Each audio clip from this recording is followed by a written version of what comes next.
number 15. We're almost there. We have this week and next week left. So thanks for sticking around and keeping on with the program. So I know we're behind 1 week, and it's okay, not a worry, we will catch up. So starting off next week, we are going to be starting to do the videos 2 times a month, and I'll give you more information on that in our next video. So just be waiting and be ready to know what's kind of going on.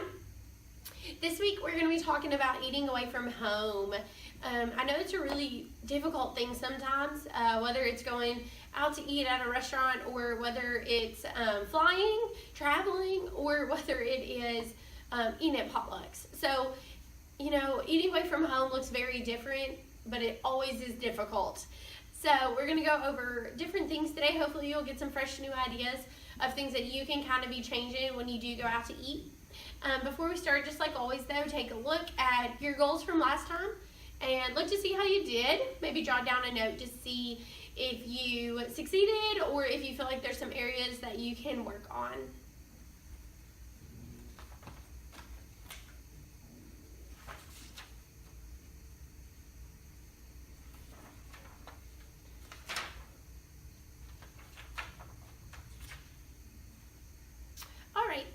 So to just get us started off, I want you to take a second and kind of think of, or jot down on your participant guide, what are some of the challenges for you for when you do go out to eat? What are some things that you struggle with?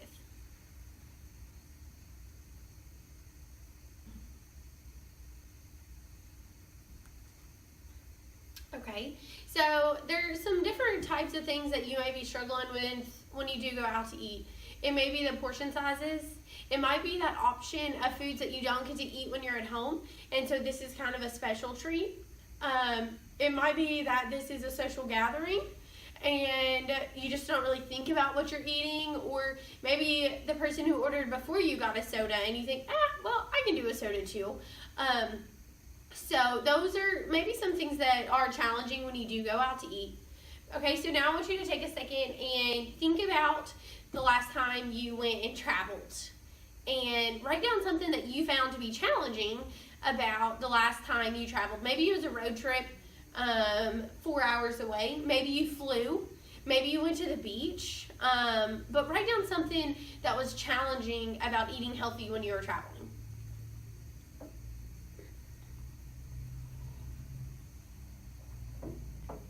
Okay, so some of the things that may have been challenging when you're traveling is that if you're driving, for any of them actually, you have to plan ahead. So did you pack your meals, or did you say, oh, we'll eat on the road? Did you pack snacks with you, or did you just plan on getting snacks at a gas station? Those are a few different options of things that might be challenging. I know it's a whole lot easier for me to choose to nibble on carrots and hummus if the carrots and hummus are in my car, rather than going to the gas station and seeing the granola bars that are relatively healthy, but still those carrots are a better option, or those bags of chips, or the sodas. And so those are some options that might be harder. So the other one is to take a second and write down some challenges that you might have if you are going to a potluck, or maybe some challenges if they're doing like a teacher appreciation day where they're feeding you. So what are some things that are hard about those situations?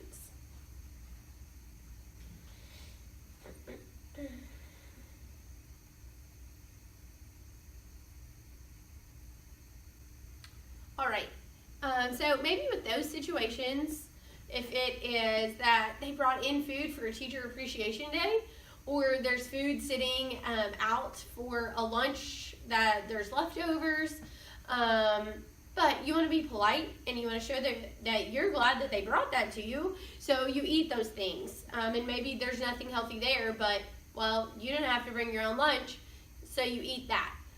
Or maybe you are going out to eat, maybe you're going to a church potluck and there's just not many options. Maybe you're having a family Christmas and all of your casseroles are fried, they are like creamy and really fatty. So there's just a bunch of different things that kind of go into different situations, whether it's politeness, whether it's no other options, whether it tastes good and it's comfort food. So those are all things that may be triggers or issues that come along.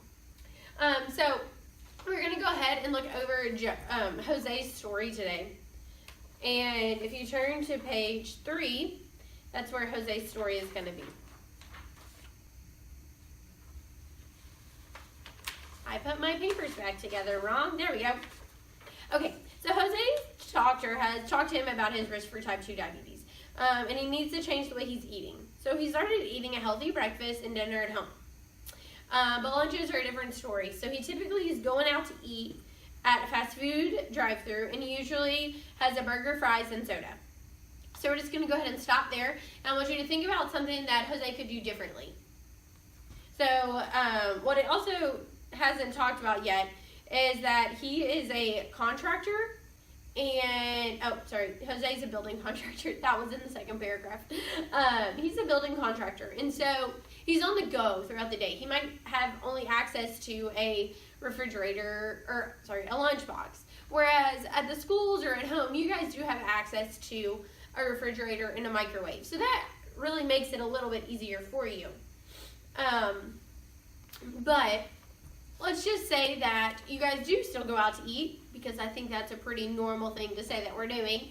And it's very common to go through a fast food restaurant. But it's also very common to go to places like Cheddar's or Chili's or Cracker Barrel, the Mexican restaurant. So thinking to yourself of what are some healthy choices that you could make when you're going out to eat.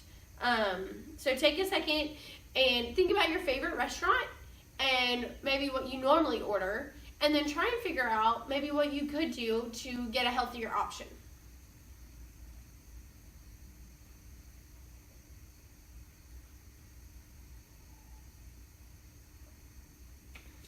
Okay, so now we're going to proceed. Jose loves getting together with his family, but he finds it hard to eat well at these events. He has trouble finding healthy choices, and his mother always pushes her empanadas on him. He doesn't want to hurt her feelings, so he takes just one. So that's a really hard situation, because when your mom makes food for you, it's just hard to say no, because you know how much she wants to feed you, and the same may go for when your children come over. Maybe if you have older children, or for your younger kids, trying to, maybe it's that they've behaved really well today, so you want to give them a reward. Or maybe your kids have brought the grandkids over and you guys are all eating together. These are all different situations that might be happening. And maybe you're with your parents and you don't want to hurt their feelings and say no. So trying to figure out what you could do. My best suggestion is that when you know you're going to be going to a family meal, one of the things that I have learned is that I have to stand up and kind of make a plan. I have to talk to my mom. I have to call her and say, okay, we need to figure out what we're having for Thanksgiving. So kind of taking control to a sense of being one of them that's putting your input in on the planning part. Because if you can have a say in what you're having, then you can have a say in how healthy it is. When I was growing up, our Thanksgivings were entirely casseroles and turkey and rolls and mashed potatoes. So no healthy options. But over the last few years, our Thanksgivings have kind of started to change as I've started trying to incorporate more healthy options. So now at our meals, we typically have at least 2 non-starchy vegetables that aren't in a casserole, whether that's a salad and a hot vegetable like carrots or green beans or asparagus, anything like that. And then we also still have the other options. So this way, if you can, maybe it's talking to your mom or talking to your kids or whoever it is that you're going to for this party, and telling them, hey, let's do this. Let's try to incorporate this in. And, if you have extras, you have leftovers, that's great. But the more that you kind of try to contribute to it, you might also be taking responsibility off of that person. And they may be really grateful that you were willing to kind of take some of that on. So less work for them. That's a great way to kind of put it, so that then you don't feel like you're stepping on anybody's toes. Other things too is when you go out to eat, what are some options? What are some things that you can work on to change? Because that's really hard. So another thing too that I like to do that I don't think I've talked about with you guys is if you're trying to make healthy choices, one of the best things that you can do, like when you sit down at a restaurant and you're wanting to order drinks, go ahead and you start the drink orders. Instead of letting somebody else order first and then letting them kind of, if they get soda, kind of justifying that you need it too because they got it, you start off by ordering water. And you'll be amazed that as it goes around the table, then other people will start ordering water as well because you ordered water. It just kind of is I don't know why people do that, but I find that they're like, that we order kind of what other people typically order. And so the same thing may go for food choices. If you make a decision first on what you're having and you say, oh, I think I'm going to get the fajitas tonight, making sure I'm getting some veggies in when you're at the Mexican restaurant, then the person sitting across from you might also be more inclined to ordering something healthy, but not asking them what they're getting. Because I know for me, I like to justify it. So if you find that you're one of these people that maybe you're eating out with your husband and you know that your husband is eating something unhealthy, don't ask him what he's getting before you're ready to make a decision. You make a decision and then just order, and not necessarily talking about that, because then you might change your mind. And we want you to make those healthy decisions. Other things you can do, ask for your dressings on the side. That's an easy way, dipping your lettuce then in your dressing, so that you're not completely coating it. Other things too could be that you always make sure that you order those non-starchy vegetables. That's definitely something that we have discussed, and I don't want to hit you guys with the same things. So, okay. Other things to kind of think about is like what specifically to look for when you are when you are ordering food at a restaurant. So looking at your side items or your starters and trying to make sure, when I look at them, I try my best to make sure that there's some vegetable inside of my entree, or that the side item I'm getting is going, if my entree it does not have any vegetables in it, then I always try to make my side items 2 different vegetables. And a lot of times there'll be 2 non-starchy vegetables because my entree is going to be relatively high in carbs. Okay. One of the things I'm also going to do is I'm going to try, crossing our fingers, and attach in your email some of the different restaurants' menus, links to their menus. So I would encourage you to take a look at some of these restaurants and kind of see maybe how many calories you normally eat when you go there, how many grams of carbs are you eating, or how much sodium are you getting in your diet, things like that, calories, of course. So taking a look at that, kind of seeing how you're doing, or maybe seeing just how much they have in it.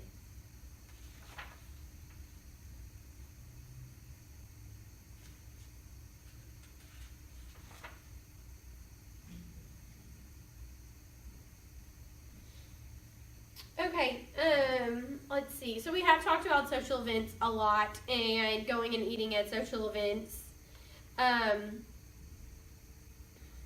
Keeping a glass of water in your hand, that's one suggestion they have. That's a fantastic idea.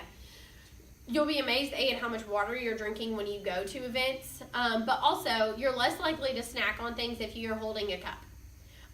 You can just keep sipping on that rather than feeling like you need to go and grab something. I like to hold things. I like to have things in my hands all the time. And so if I can hold a glass of water, I'm not tempted to drink something else that has calories in it, or I'm less tempted to eat something that's going to be on the snack table. So I think that's a really good suggestion. It's just carrying around a cup of water or a bottle of water, either of those.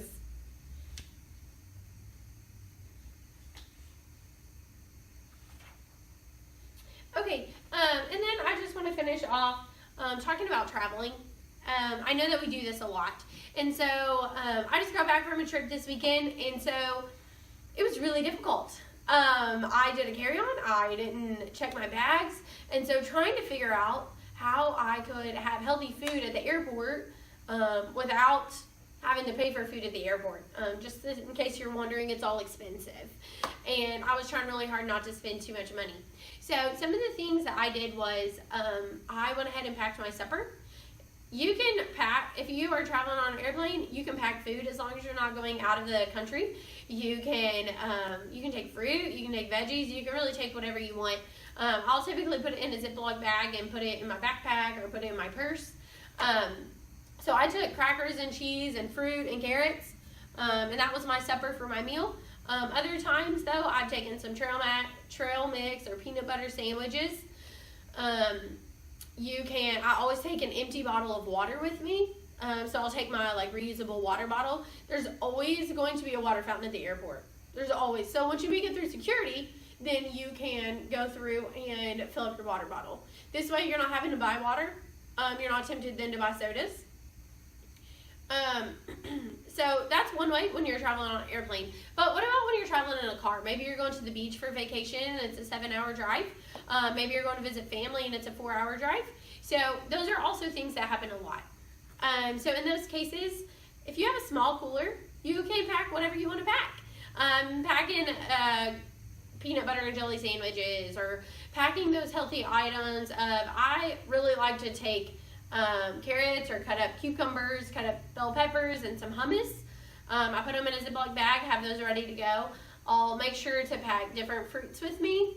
I like to have options, but I also like to nibble when I drive. So making sure that I have food that I can nibble on. I also like to have drinks. It's really important to have a drink with you, I think, when you're driving. So water, unsweet tea, black coffee, any of those are good options. So those are just easy. Just making sure that when you are making your planning list for your packing list, what are you going to take with you on your trip? Include your food. Include what you're going to pack with you. And also when you are on a trip, maybe staying in a place that does have access to a kitchen so that then you can make meals. Staying in a place like an Airbnb, and an Airbnb is a great thing. They always give you access to kitchen. It's kind of like a condo kind of sort. And so that way then you can maybe make your breakfast or you can make your lunch. And then you're not having to go eat out for every meal.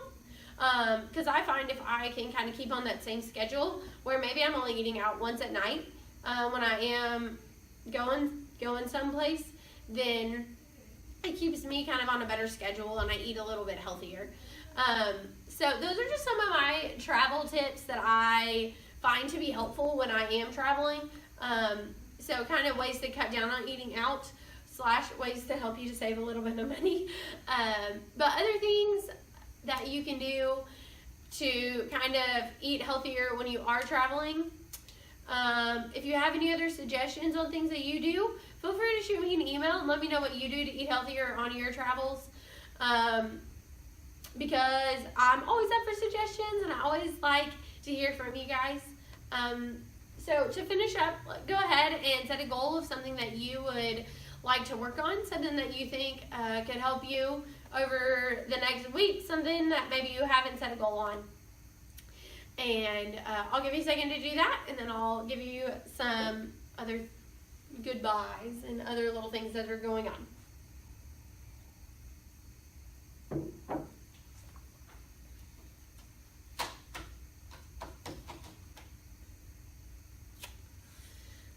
Okay, so other little things for us as we get close today is next week's going to be our last lesson.